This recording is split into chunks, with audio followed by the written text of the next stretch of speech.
Do you consistently find yourself eating outside your hunger drive? Be honest. Many of the people I've worked with over the years find themselves turning to food after having a fight with a loved one, or having a difficult work week, or even celebrating a child's graduation, for instance. In this video, I'm going to cover 5 major pitfalls that lead to emotional eating and how to overcome each. The first pitfall is giving in to less than optimal food choices. Now, you can overcome this with a number of different strategies, but let me just say that this happens to the best of us. If you do get set back, don't be hard on yourself, because then you're just going to want to do it again to try to make up for that feeling of inadequacy. But also realize that we are so much less likely to binge on things like kale and broccoli than we are to things like pizza and French fries and donuts. So if you just keep a clean environment with all of the healthful choices as the easy, accessible choices, then you don't have to worry about giving into temptation when you're feeling a moment of weakness. Sticking with foods as grown as opposed to those artificially engineered foods is going to help you stay on track with this particular situation. So eating things like legumes and rice and potatoes and different fruits and vegetables, these are the things that are going to provide your neurochemistry what it needs to maintain a balance and a homeostasis, as opposed to these ups and downs of neuronal activity where you get super excitatory and then you crash, and then you get super excitatory and then you crash. That's not what we need to stay on track with a healthful dietary plan. The more you give into these temptations, the more you're going to strengthen those pathways to these particular indulgences. So your dopamine will recalibrate to healthful foods. You just have to give it enough time. I know at the moment it feels like those more hyperpalatable foods are so much more appealing, but if you just take a moment to realize that they were literally engineered that way to be developed and designed in order to provide a response of artificially high amounts of dopamine in your brain, as opposed to those little blips that we're supposed to get with a little bit of carrot or a little bit of potato instead of a French fry that's loaded with oil and sugar and salt. They literally inject those things with sugar. Anyway, it's beyond me. The next pitfall is behavioral automaticity. So what I mean by this specifically is that we have these default patterns of our old prior behaviors that we have ingrained into our neuronal system over and over and over every time we exposed ourselves to that behavior, or every time we ran that behavior through from start to finish. It strengthens the likelihood of you doing that behavior again in the future. So whenever we're at a point where we don't have a plan, or we're kind of confused about what direction to go, or should I give into this situation? Should I make an exception here? Should I have this cookie? Should I not have this cookie?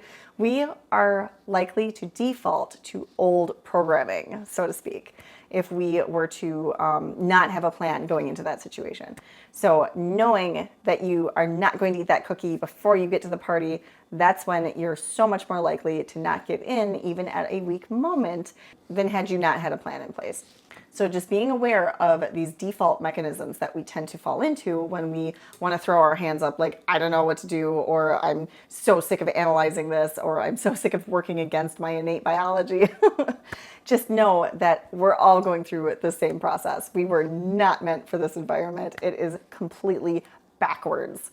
We should be able to find a salad and a piece of broccoli in every convenience store and gas station, but instead there's hot dogs and carcinogenic meats and candy bars made solely out of sugar. It's just insane. Sugar was never meant to be a food group. So the best thing you can do is just kind of build awareness around these habits and get curious about your experience instead of getting frustrated with it. It's so easy to blame ourselves and think that we're flawed or have some sort of character defect, but this is human nature. We are not meant to deal with this problem, but we inevitably have to day in and day out, multiple times a day.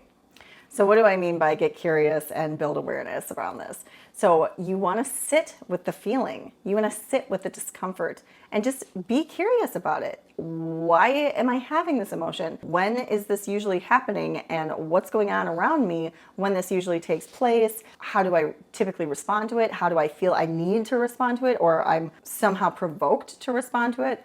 all you're doing is collecting data. You're trying to figure out why this keeps happening. Why am I having this sensation? What does it feel like? What does it mean? How can I respond to it or not respond to it? Because just know that whether or not you give into a craving, it goes away. Taking note of body sensations is really important too. Knowing what it feels like to have a craving and what it feels like to not give into a craving. Also, what it feels like to give into a craving. Those are all super important and super distinct bodily sensations. And just know that this gets easier. The more that you practice it, the easier it gets, but also the more you don't give into the craving, the more and more and more you are reinforcing that new behavior to have a different response to a craving and not give into it, and it will diminish more and more and more each time you do that. But each time you give into the craving, you are again strengthening that pathway. So you want to try to refrain from doing that as much as possible if you don't want to torture yourself for the rest of your life. I was addicted to candy for the majority of my adult life. Mike and Ike's, the tropical ones, oh yeah, those ones.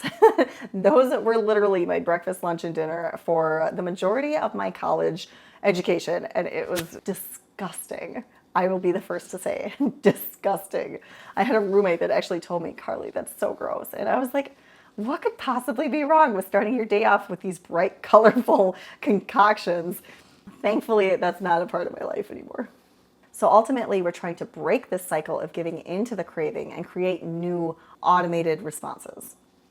If you're enjoying these tips, make sure you give this video a like. It really helps to support my channel.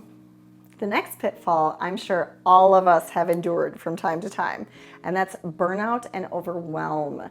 This is so unfortunate, but very, very prevalent in our society. We are chronic overachievers. We are workaholics. We give way too much of ourselves to our family and our friend and our coworkers and don't take enough time to take care of ourselves. And that's exactly how we overcome this problem. Is you need to find something that you truly enjoy, something that you lose yourself in, something that you feel a sense of timelessness, where you're really just engaged in whatever activity it is that you're doing. It's something that brings you complete bliss. This can be a number of different things. I love to journal, I love to bike ride, I love to get outside anytime I possibly can, meditation, yoga. There are so many different ways that we can get back to our homeostasis, balance out our mindset, and just regain perspective. This will help you maintain your healthful resolve when you're in difficult situations, when you are bombarded with vending machines at every corner and coworkers constantly offering you different treats and kids' birthday parties where you're inevitably going to have to deal with the question of how many pieces of cake you're going to eat or if you're eating it at all. That used to be my problem. Not should I or should I not have a piece of cake. It was how many pieces of cake should I have at this occasion. So hopefully you're not dealing with as bad of a issue as that, but nonetheless, it's very common for anybody to be bombarded with different stimuli in our environment that are going to attract us to these things. Also, proper sleep hygiene is very, very helpful to maintain your healthful resolve in moments of feeling overwhelmed and overworked or burnout. Getting to bed on time, having a decent nighttime routine, and practicing that proper sleep hygiene is going to lead you to amazing benefits in every area of your life. There are not enough wonderful things I can say about the importance of getting enough rest.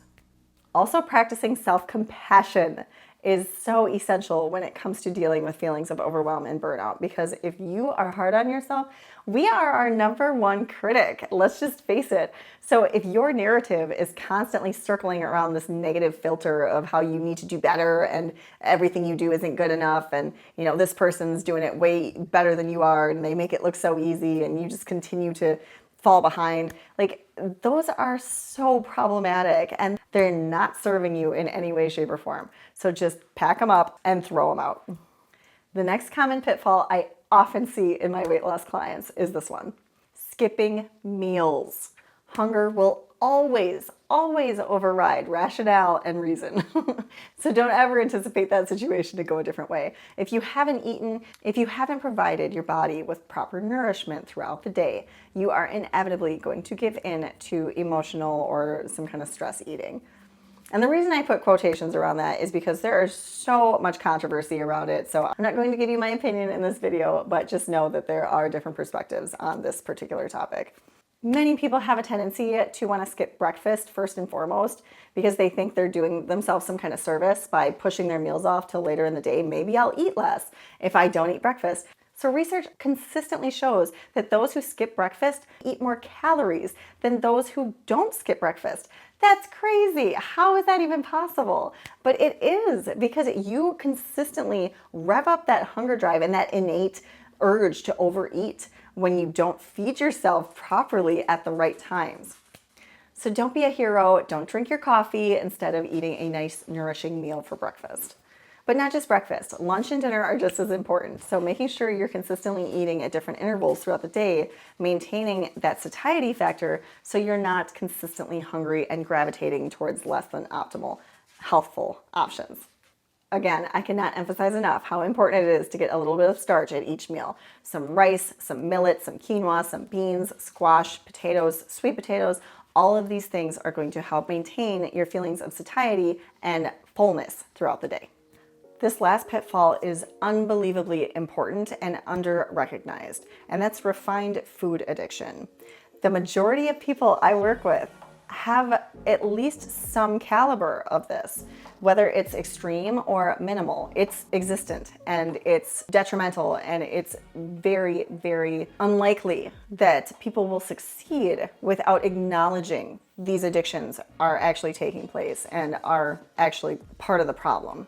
The easiest way to determine whether or not you have a refined food addiction is to get off of all of them for at least a 4-week period to kind of cleanse those dopamine pathways and reset your neuronal activity to a normal homeostasis. This pertains to any convenience or packaged item, any fast food, any restaurant food, any added salt, sugar, oil, other fatty substances. You want to maintain eating foods as grown, mostly produce. Everything else that has a label on it or has an ingredients list is not going to be in your favor when you're trying to determine whether or not you have a refined food addiction. People who do live on these refined foods tend to be undernourished. And in effect, this ultimately leads to suboptimal brain function. So imagine trying to deal with a stressful day at work when you have suboptimal brain function from being undernourished, from incorporating too many of these hyperpalatable, artificially engineered foods into your diet, as opposed to having a big plate of beans and rice and vegetables. A lot of these things seem innocuous because we are surrounded by them and everybody around us is eating them. Salt, for instance. Everybody believes that we have to add salt to our food, otherwise we will die, because it is an essential nutrient. And yes, it is an essential nutrient that we get from our broccoli and from our leafy greens and from our celery. We don't have to worry about adding additional salt to our food. That was never an issue in our evolution until most recent centuries. Salt also inevitably leads to overconsumption. People tend to eat, on average, 11% more calories in their meal than they would had without the salt. Yes, I know, it tastes better, but what do you think taste is? Taste is something that comes from a message from your brain saying that, oh, more dopamine was released. This is a good thing. Keep eating more of that. This is going to help me survive. But if you recognize it for what it is and realize that normal food isn't supposed to give us a spike in dopamine and some kind of elation or feeling of euphoria, it's just supposed to make us feel nourished and balanced and let us proceed in our day. So again, cleansing your system of all of these hyperpalatable foods is going to help you reset those pathways and get on a safe track to a healthful, consistent dietary pattern, in a way that will ultimately help you overcome the pitfalls of giving in to these temptations when you're not feeling at your best. I sincerely hope these tips were helpful. If you guys continue struggling with this issue, just know that I help people with this on a regular basis, one-on-one. If this is a consistent obstacle for you, just click my link in the description box below for a free consultation, and we'll go over all the different ways that I might be able to support you in this circumstance. We can overcome this problem together. You don't have to go at it alone. Accountability is super helpful when it comes to dealing with this problem. Trust me. All right, guys, I'll see you in the next one.